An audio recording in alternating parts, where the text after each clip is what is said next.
Sandi Yakobukowi. Pertama yang saya hormati Ibu Kepala SDNB 4, Ibu Maimunah SPD, kemudian Bapak Ibu Guru beserta staf SDNB 4 yang saya hormati dan saya banggakan. Tidak lupa puji syukur kepada Allah Subhanahu wa Ta'ala karena atas karunia kita dapat berkumpul pada hari ini, diberikan sehat juga, sehat jasmani dan lain sebagainya. Tidak lupa pula salawat salam pada Nabi besar Muhammad SAW dan para sahabat dan keluarganya. Berikan saya di sini, saya ingin berbagi mengenai pemahaman dan penerapan mengenai budaya positif yang ada pada program guru penggerak, yang dimana budaya positif ini ada di bagian modul 1.4.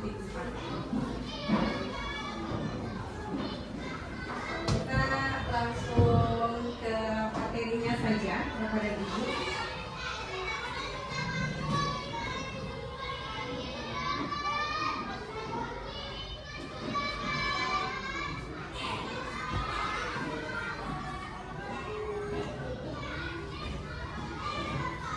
Baik, di sini judulnya adalah menyebarkan pemahaman dan penerapan pengalaman budaya positif oleh saya, yaitu Siti Santi, calon guru penggerak angkatan 11 dari SDN 4 Kabupaten Bogor. Di sini ada beberapa konsep inti mengenai budaya positif, yaitu ada perubahan paradigma belajar, yang kedua ada disiplin positif, yang ketiga nilai-nilai kebajikan, yang keempat kebutuhan dasar manusia, yang kelima motivasi perilaku manusia, yang keenam posisi kontrol guru, yang ketujuh keyakinan kelas, dan 8 adalah segitiga restitusi. Kita masuk ke konsep inti yang pertama, yaitu mengenai pembelajaran dengan paradigma baru, di mana saat ini kita semua sudah menggunakan kurikulum merdeka mulai dari kelas 1 sampai kelas 5, walaupun di sekolah kita sendiri sebenarnya untuk penerapan kurikulum merdeka yang baru ini baru kelas 2, 3, 5 ini baru tahun ini, sedangkan kelas 1 dan 4 sudah dari tahun yang lalu. Nah, di mana kurikulum merdeka ini berkaitan dengan profil pelajar Pancasila, yaitu ada 6 dimensi: beriman, bertakwa, bertakwa dan Maha Esa, dan berakhlak mulia, berkebinekaan global, bergotong royong, kreatif, bernalar kritis, dan mandiri.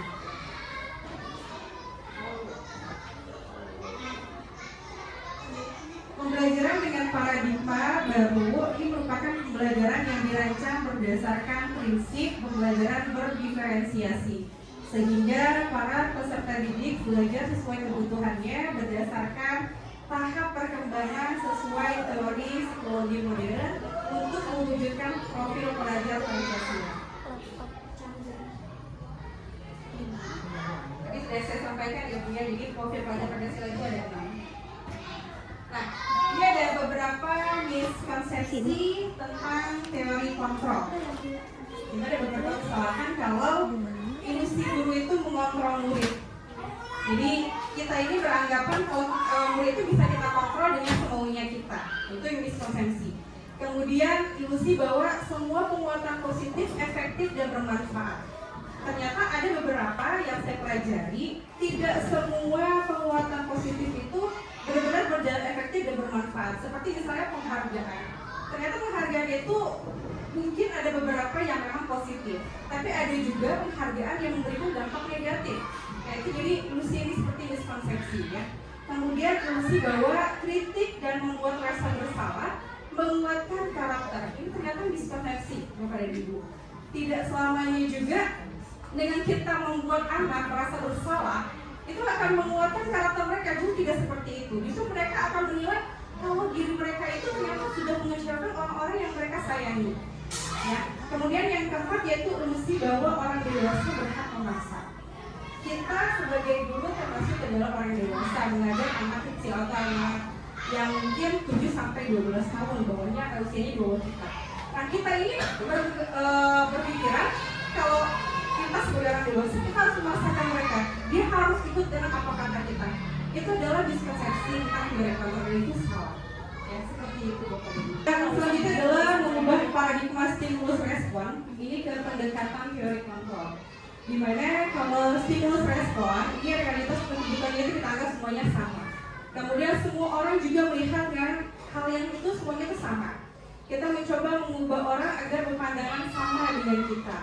Perilaku buruk dilihat sebagai suatu kesalahan. Kemudian orang lain bisa mengontrol saya bisa mengontrol orang lain. Pemaksaan ada pada saat bujukan gagal. Model berpikirnya menang atau kalah. Nah, ini adalah stimulus respon yang biasa mungkin kita lakukan ya.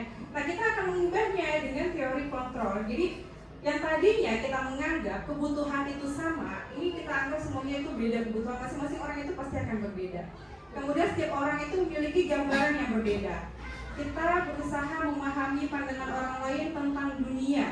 Jadi tidak hanya mengubah pandangan kita itu semuanya sama, tidak. Jadi harus lebih meluas. Kemudian semua perilaku memiliki tujuan, sudah pasti. Dan hanya Anda yang bisa mengontrol diri Anda. Kemudian Anda tidak bisa mengontrol orang lain. Kolaborasi dan konsensus menciptakan pilihan-pilihan baru. Kemudian model berpikirnya menang dan menang. Ini adalah teori kontrol yang harus kita laksanakan, begitu. Kita lanjut ke konsep inti yang berikutnya adalah disiplin positif. Kita sering sekali mendengar kata disiplin. Mungkin Bapak dan Ibu, disiplin itu kaitannya dengan apa biasanya? Ya, dengan aturan, dengan tanggung jawab. Ya, nah disiplin ini berasal dari kata disiplina, yang artinya belajar. Disiplin ini mengacu pada disiplin diri yang memiliki tanggung jawab terhadap apa yang dilakukannya berdasarkan nilai-nilai yang diyakini. Tadi sudah disebutkan bahwa disiplin ada kaitan dengan tanggung jawab, ya. Kemudian mungkin ada yang mandiri dan lain sebagainya. Dan disiplin positif ini merupakan salah satu cara penerapan disiplin yang tujuannya untuk menumbuhkan kesadaran serta memberdayakan peserta didik tanpa imbalan, penghargaan atau reward, ancaman atau dukungan. Jadi disiplin positif ini kita itu menumbuhkan rasa sadar murid supaya mereka kenapa ada rasa tanggung jawab tanpa adanya imbalan, reward, atau misalnya dia tidak melakukan kita kasih hukuman atau dia tidak melakukan kita kasih ancaman. Nah, tidak seperti itu untuk disiplin positif. Jadi memang disiplin itu mereka laksanakan dengan kesadaran mereka sendiri. Nah, sebagai pendidik, tujuan kita adalah menciptakan peserta didik yang memiliki disiplin diri sehingga mereka berperilaku mengacu pada nilai-nilai kebajikan universal dan memiliki motivasi yang prinsip dalam perubahan perilaku ke arah yang lebih baik. Nah, itu tujuan kita. Jadi kita ini menciptakan mereka itu agar mereka sadar, agar mereka memiliki disiplin diri yang akhirnya mengubah perilaku mereka mengacu kepada nilai-nilai kebajikan. Nilai-nilai kebajikan ini banyak banget. Salah satu dari tanggung jawab, mandiri, kemudian respon, saling tolong menolong, kerjasama, ya sebenarnya banyak sekali. Nanti akan saya tayangkan berikutnya apa saja sih nilai kebajikan ya, contoh-contohnya itu banyak sekali. Nah, selain itu, kalau misalnya mereka sudah muncul rasa disiplinnya, maka mereka akan memiliki motivasi yang prinsip lagi. Motivasi dari dalam diri mereka, bukan lagi berdasarkan nanti saya melakukan disiplin ini, saya pasti akan diberikan reward. Mereka ada imbalannya, berarti mereka ada maunya. Itu adalah motivasi ekstrinsik yang berasal dari luar. Atau misalnya mereka nanti, kalau saya tidak melakukan ini, nanti saya akan dihukum sama guru, atau nanti saya akan diancam sama guru. Akhirnya muncullah motivasi ekstrinsik bukan dari dalam diri mereka sendiri. Nah, nanti kalau misalnya hanya muncul motivasi ekstrinsik, maka mereka akan sulit sekali untuk muncul kesadaran dalam diri mereka sendiri. Perubahan perilakunya pun akan seperti apa? Ya udah, mereka akan merasa ya udahlah pokoknya saya ngelakuin ini akan ada imbalannya saja, seperti itu. Tapi kalau mereka sudah ada muncul motivasi intrinsik dari dalam diri mereka sendiri, mereka melakukannya dengan ikhlas. Mereka akan bertanggung jawab. Mereka dengan sadar melakukan itu. Ya, itu mengenai disiplin positif. Nah, ini yang tadi saya bilang ke dalam nilai-nilai kebajikan. Jadi nilai-nilai kebajikan itu adalah nilai yang disepakati bersama terlepas dari suku bangsa, agama, bahasa maupun latar belakangnya. Ya, jadi nilai yang benar-benar disepakati. Nilai kebajikan ini sifat-sifatnya positif ya, yang merupakan tujuan mulia yang ingin dicapai. Sudah pasti nilai kebajikan pasti ingin kita capai. Nah, ini ada beberapa contoh nilai kebajikan kebajikan dari institusi atau organisasi, saya hanya mengambil 3. Yang pertama dari profil pelajar Pancasila sendiri, yaitu ada nilai kebajikan, beriman dan bertakwa pada Tuhan Yang Maha Esa dan berakhlak mulia, kemudian berkebinekaan global, gotong royong, mandiri dan berperilaku religius. Nah, ini nilai kebajikannya. Kemudian kalau dari Igo Primary Years program atau PYP, dia ada toleransi, rasa hormat, integritas, mandiri, menghargai, antusias, empati, keingin-tahuan, kemudian kreativitas, kerjasama, percaya diri, dan komitmen. Yang nilai kebajikan dari PYP. Sedangkan untuk nilai kebajikan dari keterampilan hidup atau life skill, ini adalah dapat dipercaya, lurus hati, pendengar yang aktif, tidak merendahkan orang lain, dan memberikan yang terbaik dari diri. Nah, ini nilai kebajikan. Nah, biasanya nilai kebajikan ini juga terdapat di dalam keyakinan kelas. Nanti juga saya akan membahas nilai keyakinan kelas yang terkait dengan nilai kebajikan yang ada pada keyakinan kelas yang akan kita terapkan nantinya. Seperti itu. Kita lanjut ke konsep inti berikutnya adalah kebutuhan dasar manusia. Setiap manusia pasti memiliki kebutuhan dasar yang berbeda-beda. Nah, untuk dasar manusia apa sih itu pengertiannya? Pengertian dari kebutuhan dasar manusia adalah segala sesuatu yang kita lakukan untuk mendapatkan apa yang kita inginkan. Nah, seluruh tindakan yang kita lakukan ini pasti memiliki tujuan tertentu. Dan semua usaha terbaik yang kita lakukan adalah dalam rangka agar kebutuhan dasar kita terpenuhi dengan baik. Jadi segala sesuatu yang kita lakukan, terus yang supaya dapat kita inginkan, ini adalah kebutuhan dasar yang harus kita penuhi. Ada apa saja kebutuhan dasar itu? Kebutuhan dasar manusia ini ada 5. Ya. Ada bertahan hidup, kasih sayang dan rasa diterima, penguasaan, kebebasan, dan kesenangan. Nah, sebenarnya kebutuhan dasar manusia ini pun juga berkaitan dengan perilaku siswa. Atau biasanya mungkin ada beberapa yang mungkin anak-anak yang berbuat masalah. Ini ada kaitannya dengan kebutuhan dasar yang mereka belum terpenuhi. Ya, contoh misalnya bertahan hidup. Bertahan hidup di sini ada makanan, pakaian, tempat tinggal, keamanan, kesehatan. Ya, mungkin ada anak yang mereka suka minta makanan dari temannya atau ngambil makanan atau share mungkin dengan makanan dengan temannya. Nah, ini adalah kebutuhan dasar manusia, yaitu tentang bertahan hidup, ya seperti itu. Kemudian kasih sayang dan rasa diterima. Kasih sayang dan rasa diterima ini seperti apa? Rasa diterima, dipedulikan, berbagi, kerjasama, menjadi bagian dalam kelompok. Nah, biasanya ada beberapa, mungkin tadi contohnya ya, yang masalah muridnya Bu Dina. Dia menanyakan mengenai tugasnya apa Ibu. Ya, nah Bu Dina menjawab, ya udah, yang maunya kamu bisanya kamu apa. Nah itu sebenarnya mungkin dia butuh kasih sayang, dia butuh dipedulikan, ya dia butuh rasa diterima nih. Mungkin selama ini sama teman-temannya dia agak kurang baik, atau mungkin teman-temannya mengacuhkan dia. Akhirnya dia mencari perhatian kepada gurunya. Itu adalah rasa kebutuhan dasar manusia yang harus dia penuhi, itu rasa kasih sayang. Atau mungkin juga ada anak-anak yang lain yang mereka mungkin ternyata bermasalah dengan temannya, yang di rumahnya mungkin ya kurang perhatian dari orang tuanya, dan dia harus mencari perhatian kepada gurunya. Entah dia minta diikatkan rambut atau dibereskan pakaiannya. Nah, itu adalah contoh bahwa mereka itu butuh kasih sayang dan butuh rasa diterima. Ya. Kemudian kebutuhan dasar manusia yang ketiga itu penguasaan. Ini ada harga diri, kemudian keinginan untuk dianggap, memimpin, berprestasi, diakui, dan didengar. Nah, kalau misalnya penguasaannya mungkin biasanya ada anak yang pengen dirinya menonjol. Apa-apa pengennya dia yang maju. Apa-apa pengennya dia yang disuruh. Nah, ini penguasaan. Pengennya dianggap. Ya. Kemudian kalau misalnya dalam diskusi kelompok, maunya dia aja yang maju. Maunya dia aja yang memberikan pengertian gitu ya, mengasih tahu atau mempresentasikan mengenai diskusinya. Nah itu dia pingin rasanya diakui, ini rasanya didengar. Itu penguasaan. Kemudian ada kebebasan.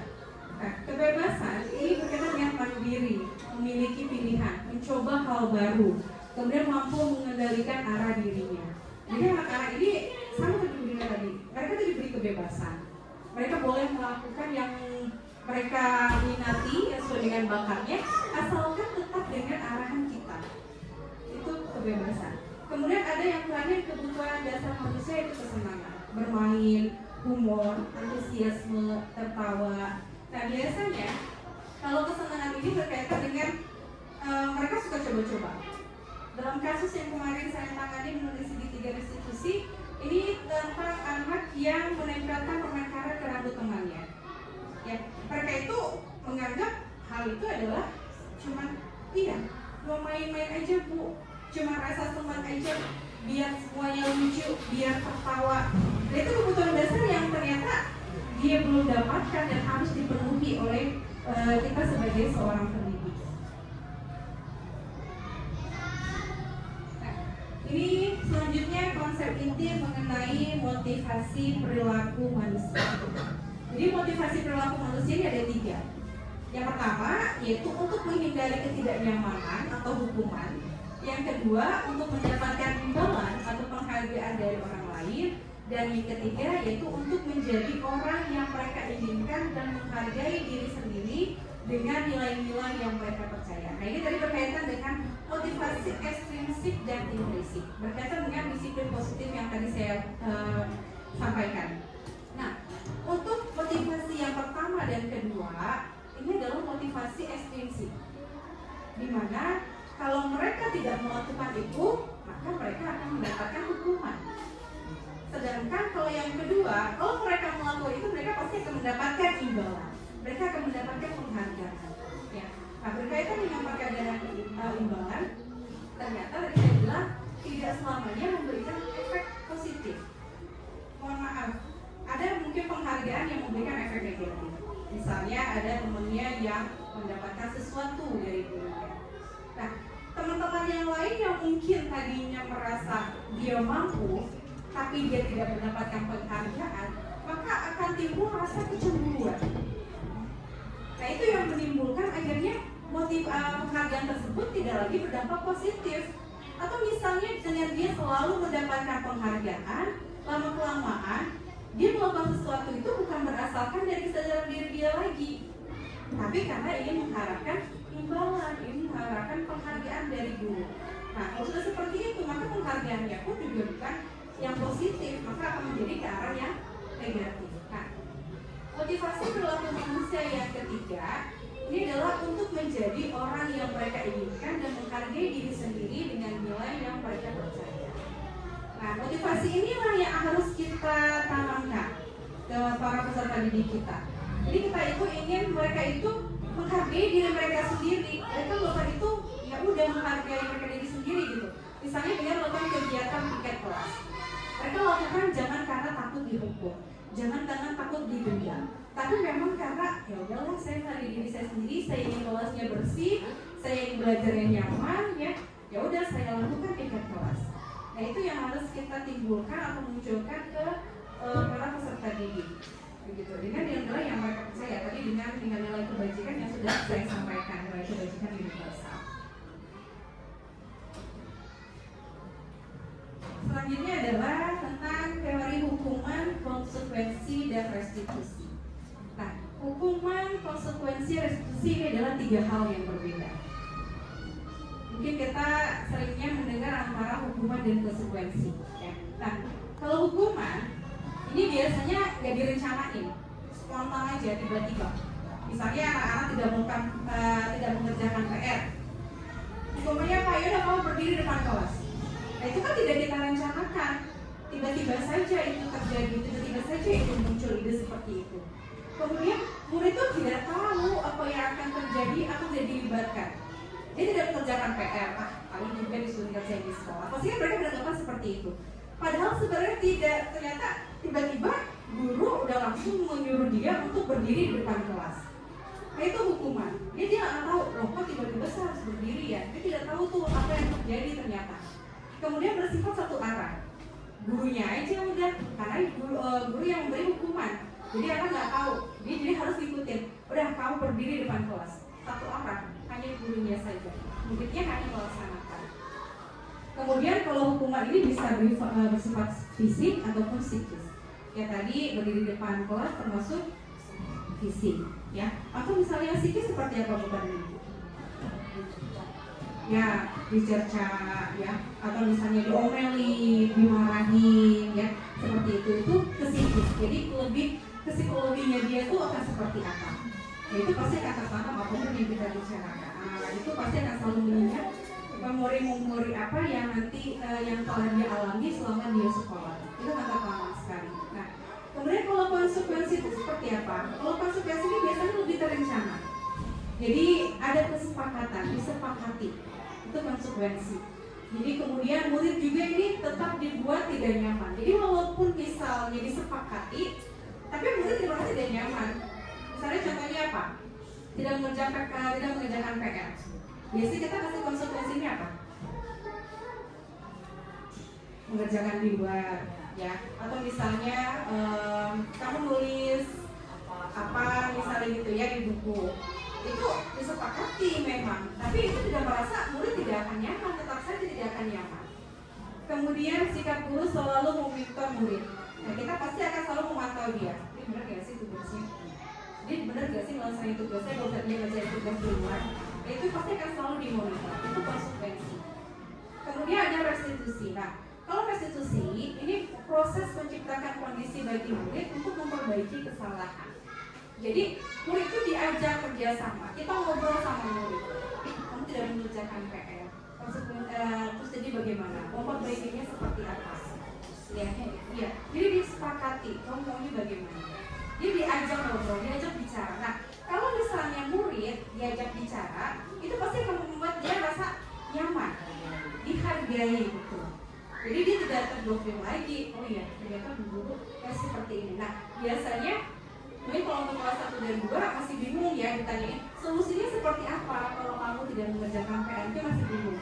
Jadi mungkin kalau untuk kelas 1 dan 2 kita masih bisa arahkan, coba deh kamu solusi seperti ini gimana ya. Tapi kalau mungkin kelas 3 dan 6 ini kita udah bisa cari solusinya dia sendiri.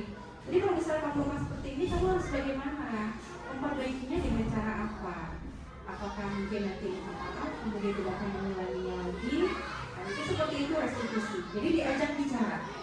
Jadi kalau misalnya untuk SMP SMA mungkin bisa bilang bimbingan konseling dan seperti itu. Kemudian proses kolaboratif yang mengajarkan murid untuk mencari solusi sendiri. Nah, kalau restitusi ini ada kolaborasi, ada kerjasama. Mereka diajak untuk mencari solusi bersama-sama, membicarakan masalahnya secara bersama-sama. Jadi kita bersifat dua arah, tidak lagi satu arah seperti hukuman yang tadi. Ya, nah itu kemarin saya menerapkan mengenai segitiga restitusi itu. Jadi kita benar-benar bicara dari hati ke hati lah istilahnya ya. Menerapkannya seperti apa? Terus ini biasanya kalau restitusi ini berkaitan dengan keyakinan kelas. Kan biasanya kalau mungkin kita ada kesepakatan kelas ya, itu kita buat. Nah ini hampir sama dengan keyakinan kelas. Kamu percaya nggak dengan keyakinan kelas?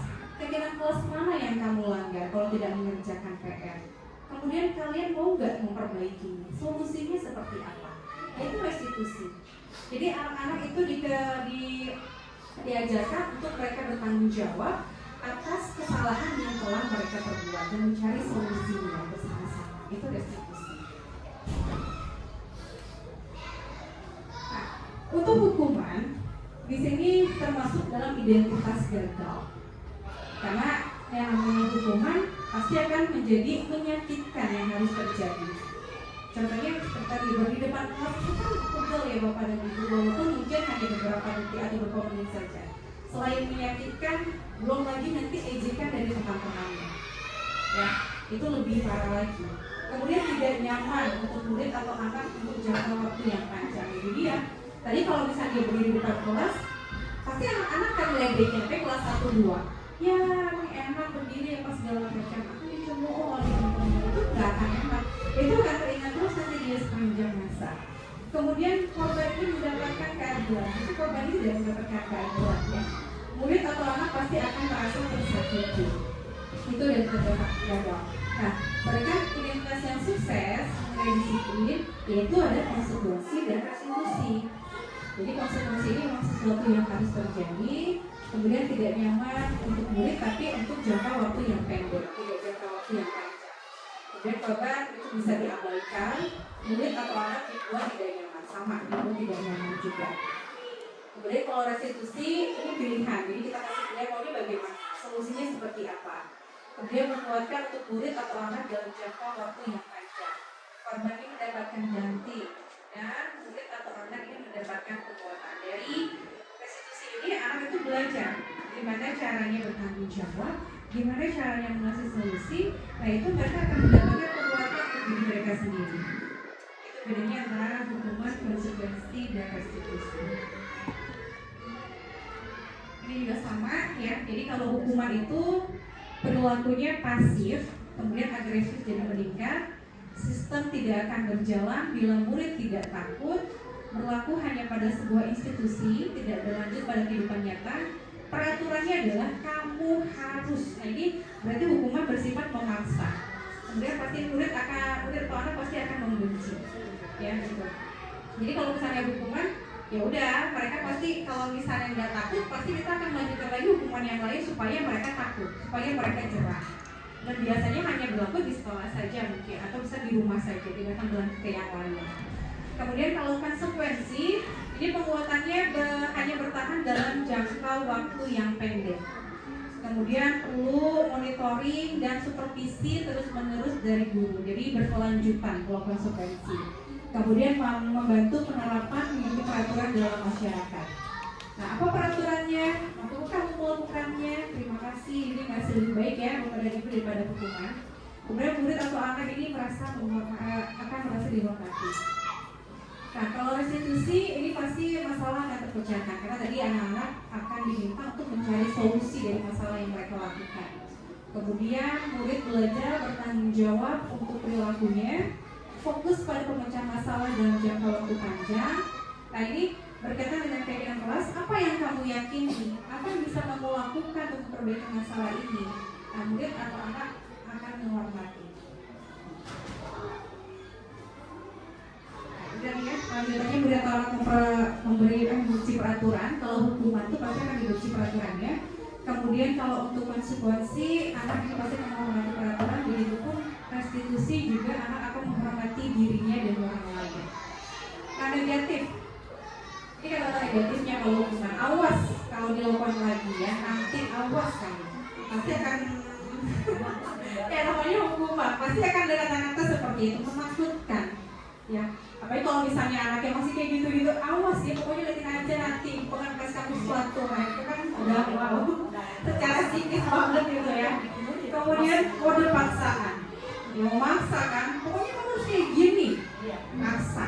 Kemudian mendorong menyalahkan diri, kan gara-gara kamu sendiri kan, ini kamu udah mengerjakan PR. Kemudian konsep diri yang akan menjadi buruk. Murid atau anak belajar menyembunyikan kesalahan anak. Kalau misalnya hukuman, ya mereka anak yang diberikan hukuman, otomatis mereka pasti akan menyembunyikan kesalahan berikutnya. Mereka pasti akan belajar berhukum. Wah, kalau saya ngelakuin ini kemarin aja sih dihukum. Kalau saya ngelakuin lagi, pasti saya dihukum lagi. Akhirnya dia apa? Belajar berbohong. Maka dia akan menyembunyikan kesalahannya. Kemudian mencoba mengontrol anak dengan penguatan negatif, membayar impas kesalahan. Ya. Nah, kemudian kalau netral, lakukan apa yang saya katakan, masih dilakukan dengan guru. Kemudian stimulus respon, jadi ada kita kasih stimulus, kemudian anak yang merespon. Terus mendorong untuk kepatuhan, tidak memaksa ya. Konsep diri menjadi lebih baik, murid atau anak belajar taat peraturan, mencoba mengontrol anak dengan penguatan yang positif, lebih baik daripada hukuman. Sedangkan kalau restitusi, apakah hal ini yang sesungguhnya yang kamu lakukan? Lebih bijak ya kalau restitusi. Kemudian jadi teorinya kontrol, jadi kita lebih mengontrol siswa, mendorong disiplin positif, menjadi anak untuk menjadi bertanggung jawab, mandiri ya. Kemudian konsep diri ini bukan baik lagi, tapi malah jadi kuat. Terus murid anak ini belajar memecahkan masalah dan mencari solusinya bersama-sama. Kemudian anak paham bahwa dirinya sendiri yang pegang kendali kontrol. Jadi mereka yang akhirnya pegang kendali mereka sendiri, bukan bapak dan ibu guru lagi. Karena di restitusi ini anak-anak diajarkan untuk mencari solusi, untuk bertanggung jawab, dan untuk belajar mandiri, mengucapkan masalahnya seperti apa. Nah, tadi kita belajar mengenai hukuman atau konsekuensi, tidak ada restitusi ya. Nah, ini ada contoh nih. Ada beberapa tindakan guru. Nah, coba bapak dan ibu kita telaah. Ini apakah termasuk hukuman atau konsekuensi? Ya. Yang pertama yaitu mencatat 100 kali di dalam buku kalimat, saya tidak akan terlambat lagi karena terlambat ke sekolah. Nah, ini hukuman atau konsekuensi? Hukuman. Boleh bapak dan ibu, saya bukan menyiapkan sedikit notnya. Tulis di buku atau di kertas nomor 1 jawabannya apa, nomor 2 nanti jawabannya apa, ya. Jadi nanti bareng-bareng kita akan bahas. Saya lupa tadi mau tulis sedikitnya.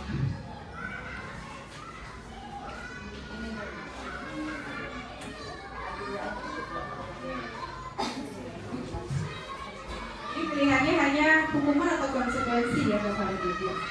Jadi mencatat 100 kali di dalam buku kalimatnya yaitu saya tidak akan terlambat lagi karena terlambat ke sekolah. Ini hukuman atau konsekuensi, itu pertanyaan yang pertama. Nah yang kedua, lari mengelilingi lapangan basket 2 kali karena terlambat hadir di sekolah.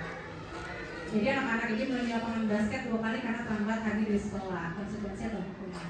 Kemudian membersihkan coretan yang dibuatnya di meja tulis. Nah, ini konsekuensi atau hukuman. Ingat kalau hukuman tadi kita satu arah ya. Kemudian anak juga tidak nyaman. Hukuman. Terus yang keempat, murid diminta untuk push up 15 kali karena tidak menggunakan masker ke sekolah. Ini hukuman atau konsekuensi. Kemudian menggantikan kertas tugas teman yang telah dicoret-coret.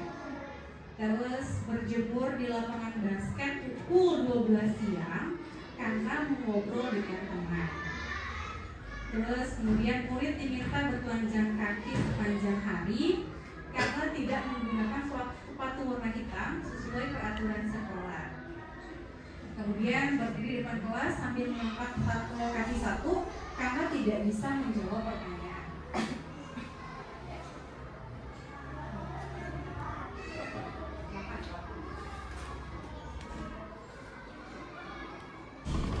Nanti ada lagi di slide berikutnya.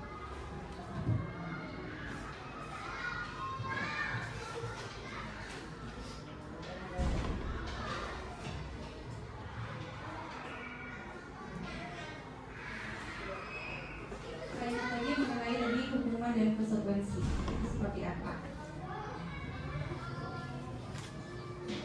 Hukuman yang bagaimana? Hukuman yang memaksa, satu arah, tidak nyaman. Kemudian konsekuensi itu anak juga merasa tidak nyaman.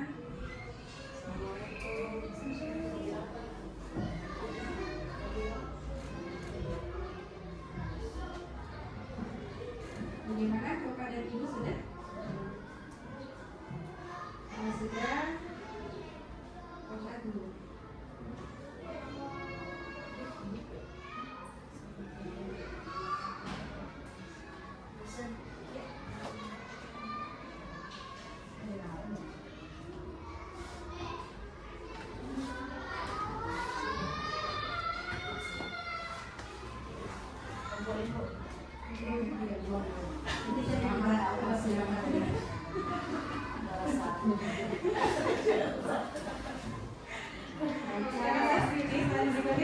Masih ada lagi dari tindakan guru yang di slide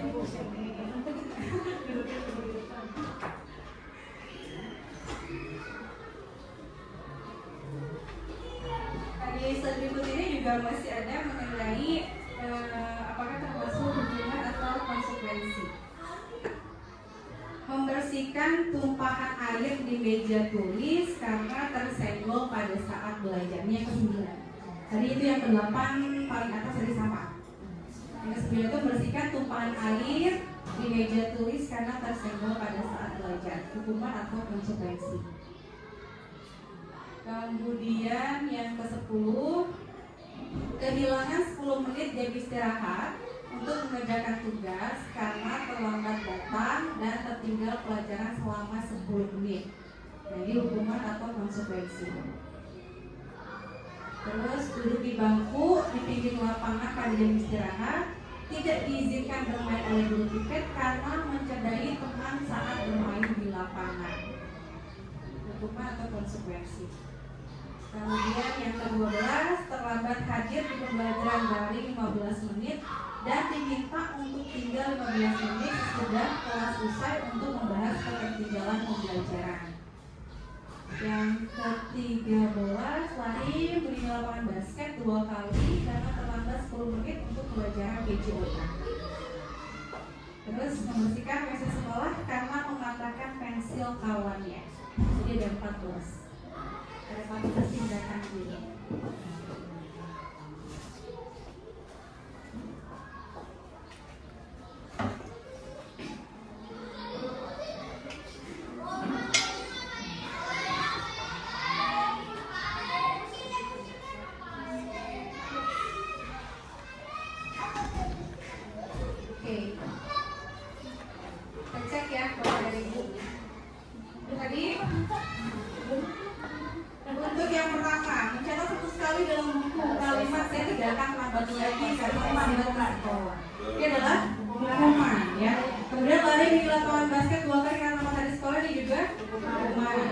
Membersihkan coretan yang dibuatnya di meja tulis, ini konsekuensi.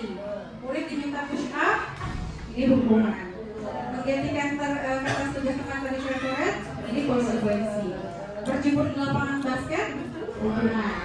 Murid diminta berjalan kaki, ini hukuman. Dari depan kelas juga ini adalah hukuman. Nah, membersihkan tumpahan air, ini konsekuensi. Kehilangan 10 menit jam istirahat, konsekuensi juga. Guru di bangku di lapangan, ini hukuman ya. Kemudian terlambat hadir di pembelajaran daring 15 menit, ini adalah konsekuensi. Lari beri lapangan basket 2 kali, ini adalah konsekuensi.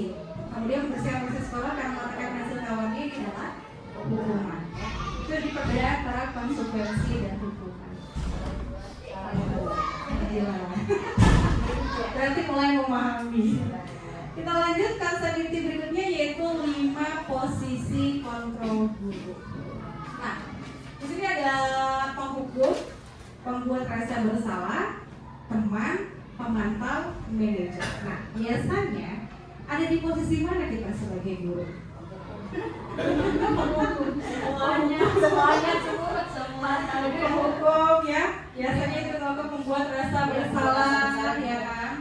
Terus mungkin teman, sesekali kalau merasa kita lagi enak mungkin bisa jadi teman ya. Nah, penghukum, pembuat rasa bersalah, teman, pemantau, manajer, ini adalah 5 fungsi kontrol guru.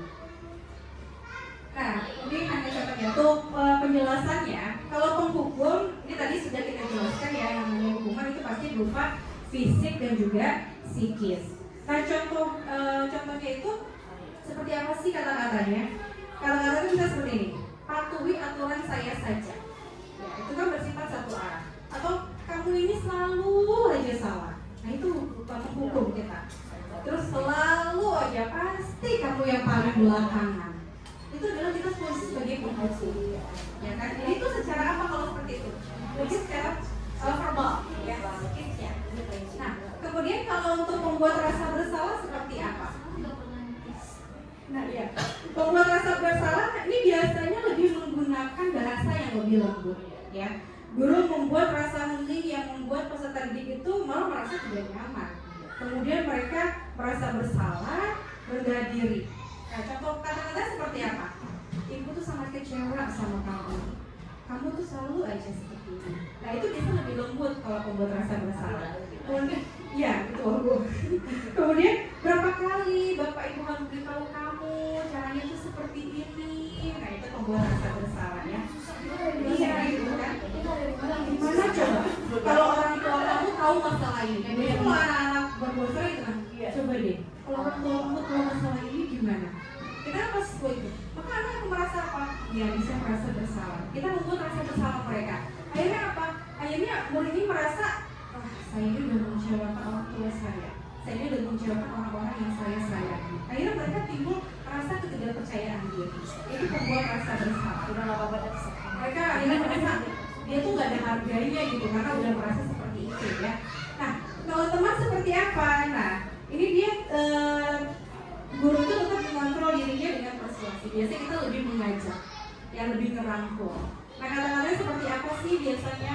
Ayo dong, bantu ya, bantu bapak sama ibu ya, kerjain ini ya. Nah, biasa teman seperti itu. Atau misalnya, ayo ingat tidak, kemarin bapak kasih bantuannya apa? Kayak gimana? Ya. Atau misalnya, ya sudah, kali ini gak apa-apa, kali ini ibu yang akan kerjakan. Nah, itu lebih bersifat teman. Jadi kita mengajarkan persuasi, bersifat mengajak. Nah, kalau penonton dia lebih mengawasi. Jadi menggunakan sanksi atau konsekuensi. Nah, biasanya kita juga ada di posisi ini ya, jadi posisi sebagai pemantau. Contoh-contohnya seperti apa? Kamu ingat nggak peraturannya apa? Nah, ini lebih cepat ke peraturan. Terus apa yang udah kamu lakukan? Kata-katanya. Kemudian mengandalkan perhitungan catatan dan data. Itu pemantau. Kita biasa lebih mengandalkan catatan atau data. Atau misalnya kita lebih mengandalkan sanksi atau konsekuensinya seperti apa? Itu pemantau. Ya.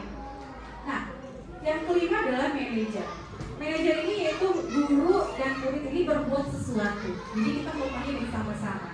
Jadi murid akan ada timbul rasa bertanggung jawab dalam perilakunya. Kemudian menemukan solusinya. Nah, kata-katanya seperti apa? Kata-katanya yaitu apa yang kita yakini? Apa kesepakatan kelas kita? Terus bagaimana kalian cara memperbaikinya? Itu manajer. Nah, sebenarnya dari 5 posisi kontrol ini yang paling baik posisi kontrol apa bukan itu?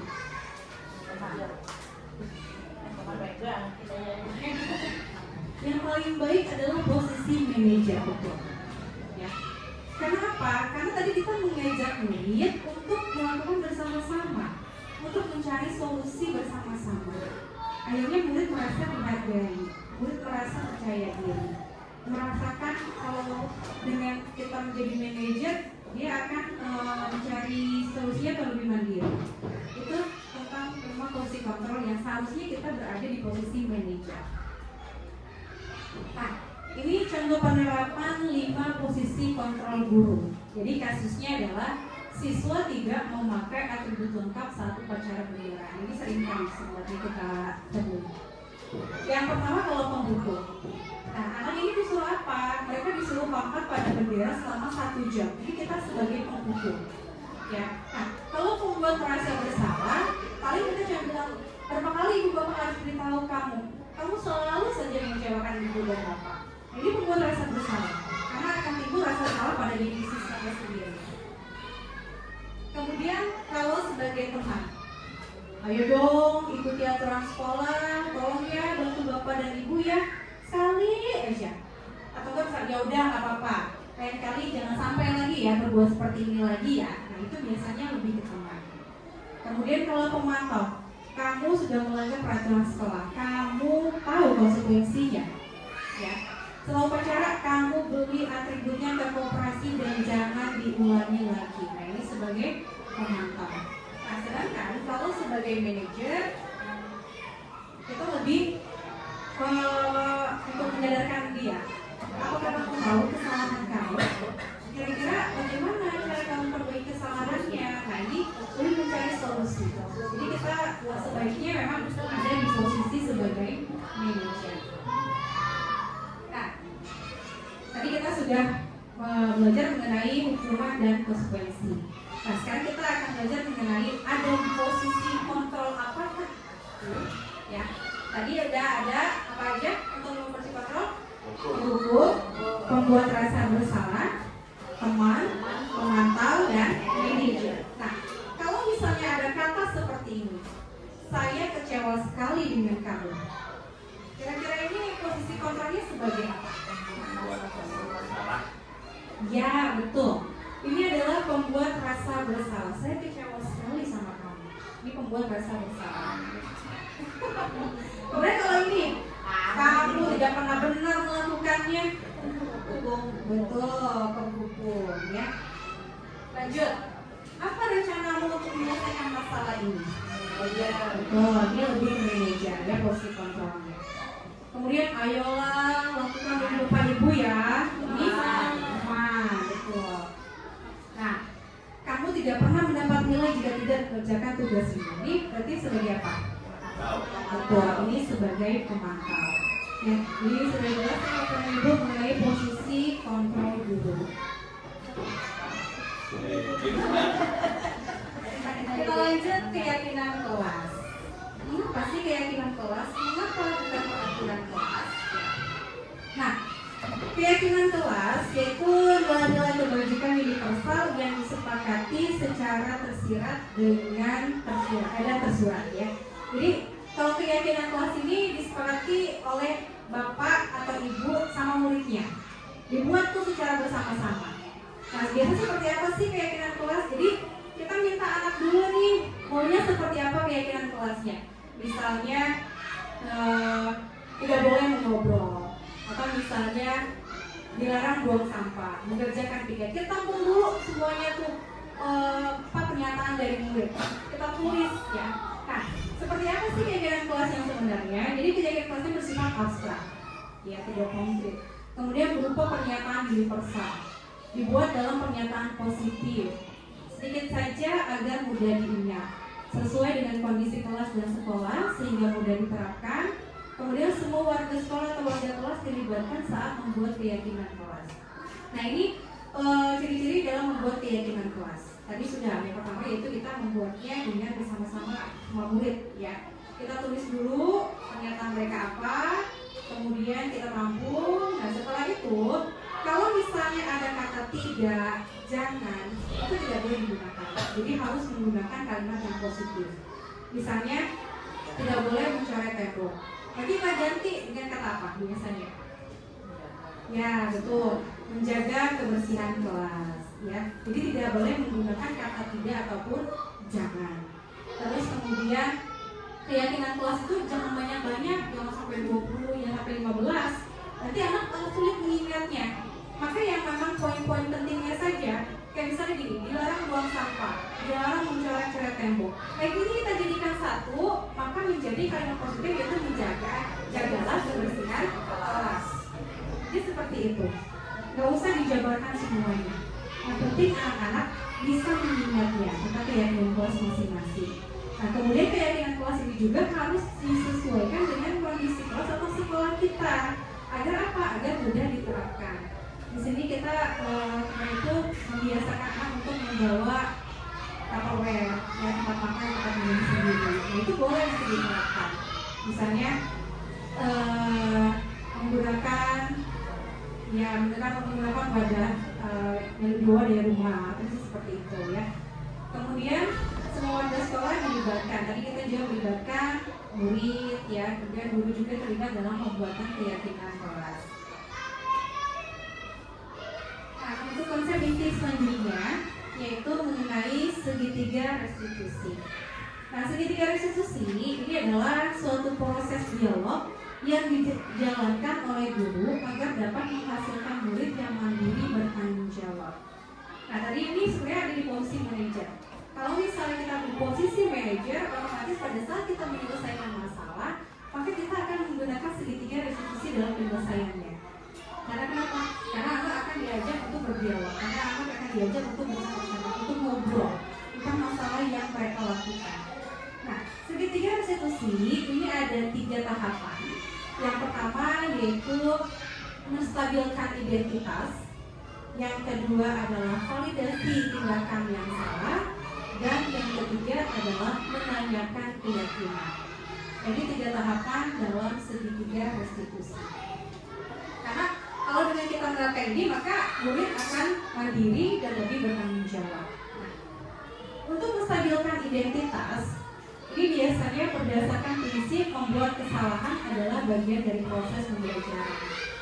Jadi kita menganggap pasti semua orang itu pernah berbuat salah. Tidak ada manusia yang sempurna. Itu menstabilkan identitas. Jadi kalau misalnya kemarin saya sempat menyelesaikan masalah mengenai anak yang menempelkan permen rambut teman ya. Ini saya harus berikan identitas dulu. Apa yang harus melakukan? Saya ibu sudah. Sebenarnya manusia tidak ada yang sempurna. Semua orang pasti pernah berbuat salah. Tapi nanti harus bagaimana? Nanti akan ada tahapan selanjutnya ya. Nah, biasanya kata-kata yang digunakan ya ini, berbuat salah itu wajar. Tidak ada manusia yang sempurna. Ibu atau bapak juga pernah melakukan itu. Ibu atau bapak tidak mau mencari siapa yang salah. Tapi ibu atau bapak ingin mencari solusi dari permasalahan ini. Atau misalnya kamu berhak merasa begitu. Nah, ini adalah menstabilkan identitas. Jadi kita benar jadi tahu dulu ya anak harus seperti apa ya. Nah, kemudian tahapan yang kedua yaitu validasi tindakan yang salah. Nah, berdasarkan prinsip setiap perilaku berupaya memenuhi suatu kebutuhan tertentu. Contohnya kata-kata seperti apa?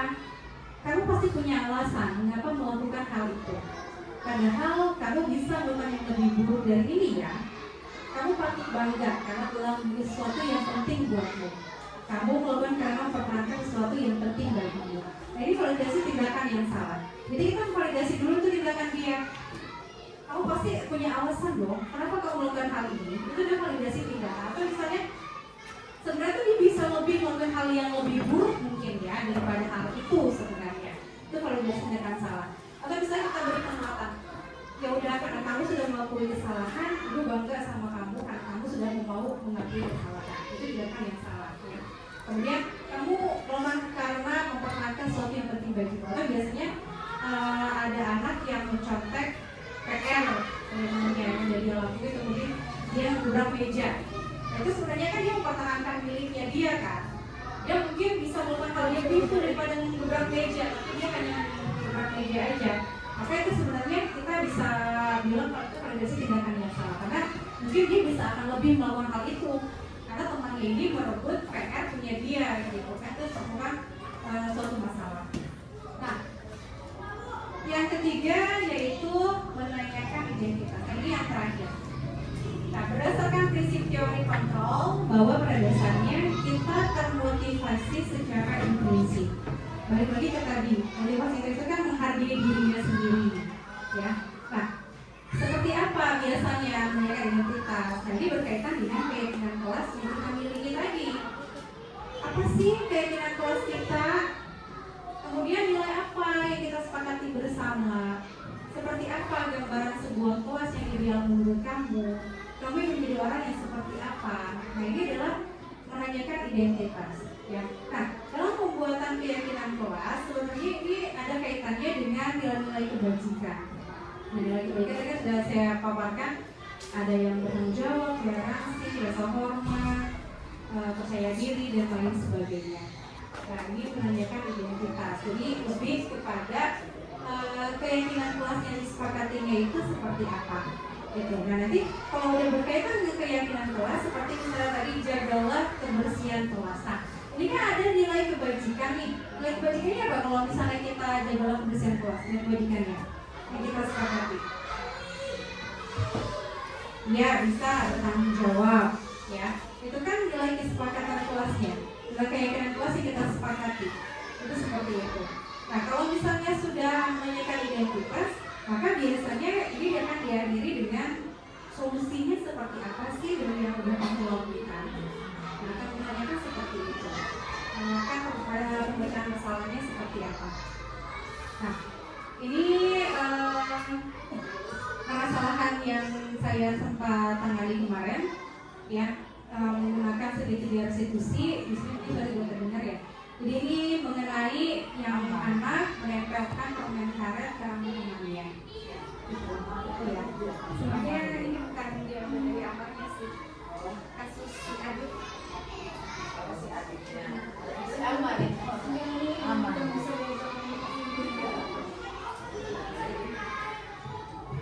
Nah, jadi ini pemecahan masalahnya ya, Bapak dan Ibu. Jadi kalau misalnya sebagai guru, otomatis yang lebih baik itu kita berposisinya ada sebagai manajer. ya, karena kita akan melibatkan murid dan murid akan merasa sangat dihargai dengan apa yang kita lakukan, karena mereka itu akan diajak berbicara, diajak mencari solusi, dan kemudian kalau bisa jangan lagi kita menggunakan hukuman, karena itu termasuk dalam identitas yang gagal. Maka lebih baik kita menggunakan yang lebih bagus sebenarnya menggunakan restitusi. Ya, kita ajak anak untuk berbicara, kita ajak anak untuk menemukan solusinya seperti apa, kita ajak anak untuk mengobrol seperti itu. Nah, kemudian kalau misalnya ada masalah, sebenarnya kita bisa menggunakan segitiga restitusi ini.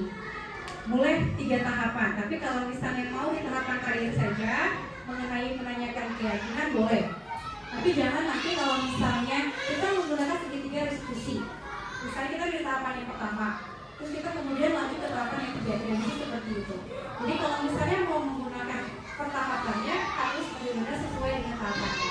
Ya, jadi misalnya identitas, validasi tindakan yang salah, baru menanyakan keyakinan. Atau misalnya boleh nggak kita menanyakan keyakinan saja? Boleh, tidak apa-apa.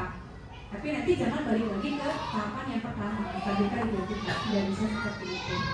Ya, mungkin itu saja Bapak dan Ibu mengenai pemahaman dan penerapan budaya positif yang saya pelajari di dalam program Guru Penggerak baru 1 ini.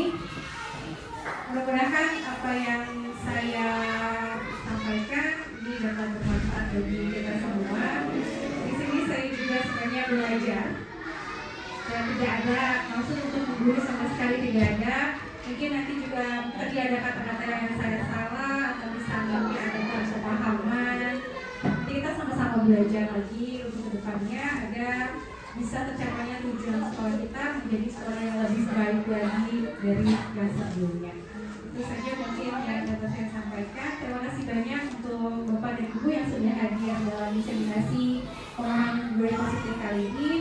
Semoga Bapak dan Ibu selalu diberikan kesehatan dan kita bisa menjadi pendidik yang jauh lebih baik lagi.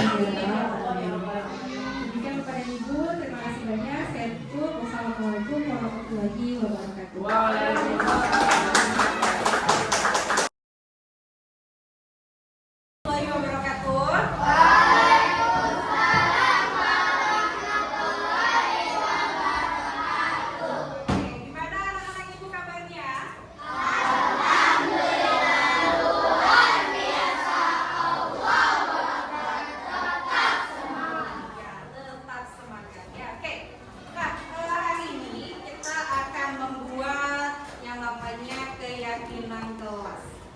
Ada yang sudah mendengar keyakinan kelas?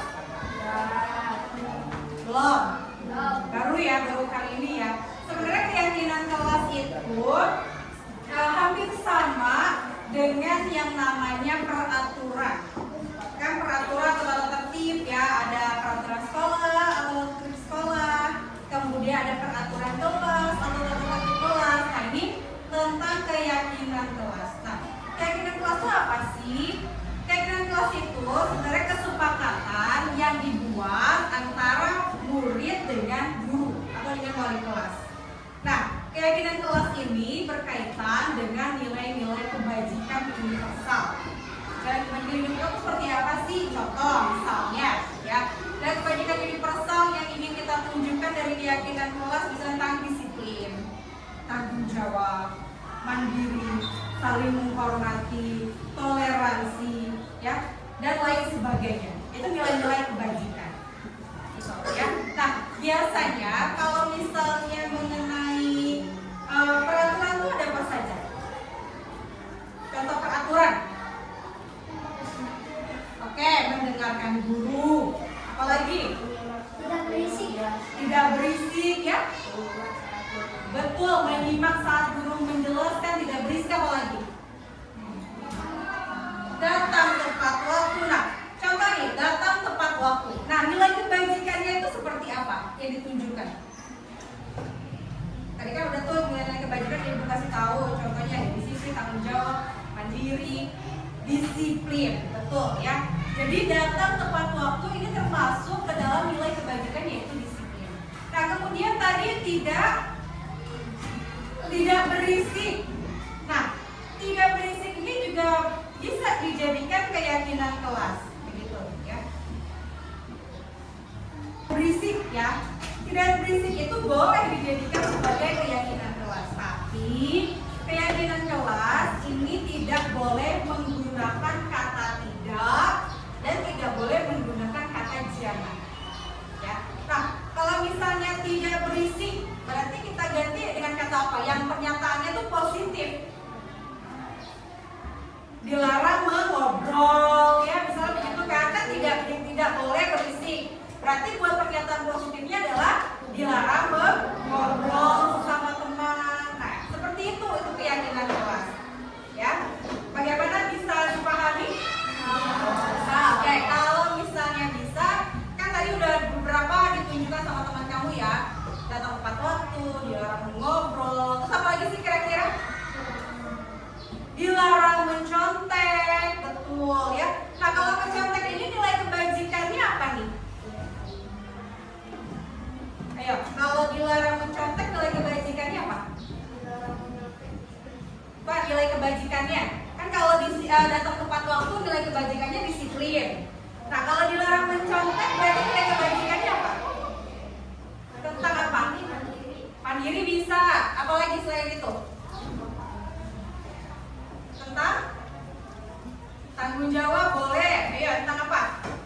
Yang lebih tepatnya tentang kejujuran. Kalau anaknya mencontek tadi jujur atau tidak? Tidak ya. Itu nilai kebajikan namanya. Terus kemudian tidak boleh membuang sampah. Nah, kata tidak boleh ini kan tidak boleh digunakan. Berarti apa harusnya? Jarang membuang sampah atau jagalah kebersihan. Ya, seperti itu ya. Itu namanya tentang keyakinan kelas. Oke, nah. Nanti Ibu akan membagikan kalian, ini namanya sticky note. Satu orang ini menuliskan keyakinan kelas yang kita sepakati bersama. Bu boleh sama, misalkan jangan sama. Tapi kalau misalnya nanti suatu saat Ibu seleksi, kemudian ada keyakinan kelas yang sama, maka kita akan ambil satu saja. Gitu. Karena keyakinan kelas juga ini nggak bisa banyak-banyak. Kalau banyak kenapa? Kira-kira ada yang tahu nggak? Kalau keyakinan kelasnya banyak, kenapa? Repot. Atau misalnya kalau keyakinan kelasnya banyak, takutnya nanti malah tidak ingat, ya. Saking banyaknya, wah nggak ingat nih keyakinan kelas di kelas kita tuh apa. Makanya keyakinan kelasnya itu tidak perlu banyak. Yang penting kalian ingat, kalian bisa melaksanakan, kalian menjadi orang yang lebih bertanggung jawab, menjadi kalian disiplin dan juga mandiri. Itu untuk keyakinan kelas yang benar-benar kita akan sepakati bersama. Oke? Sepakat ya? Sepakat. Nah, sekarang ini Ibu akan bagikan. Silakan kalian tuliskan masing-masing satu keyakinan kelas.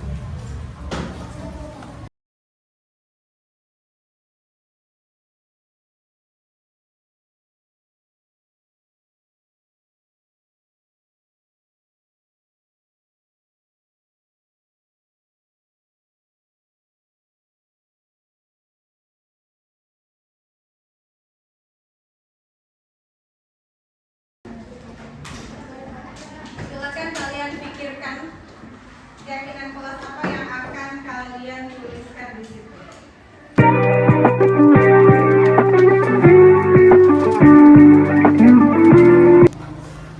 Ya, kalau sudah selesai kalian membuat keyakinan kelas, kita tempel sticky note-nya ke papan ini ya.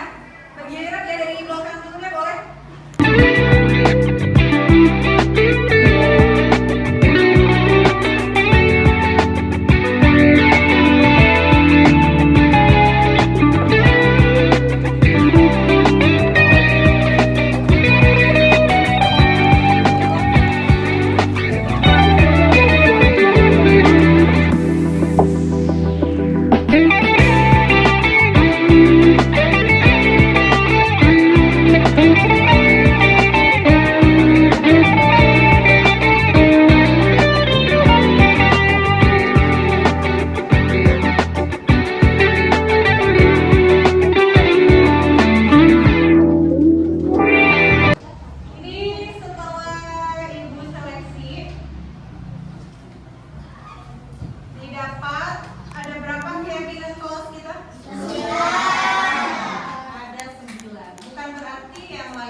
memakai atribut yang lengkap. Tadi juga ada beberapa memakai atribut lengkap.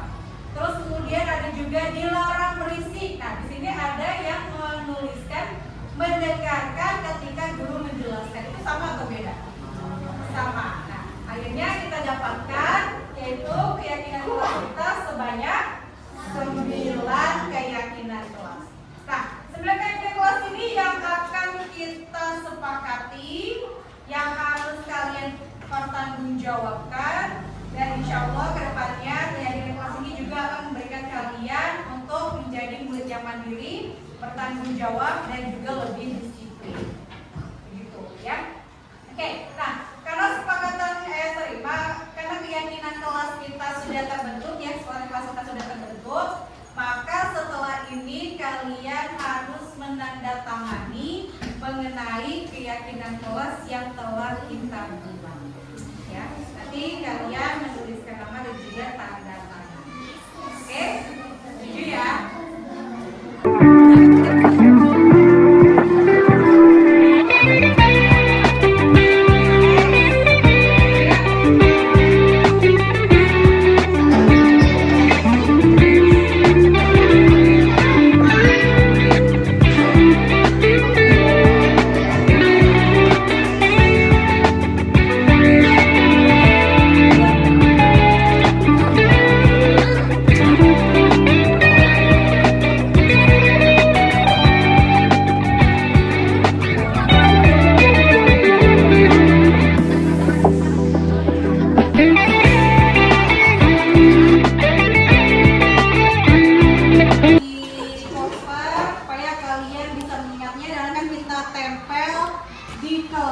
Begitu, supaya kalian bisa lebih bertanggung jawab dengan keyakinan kelas yang telah kita buat dan kita sepakati. Oke ya? Oke. Nah.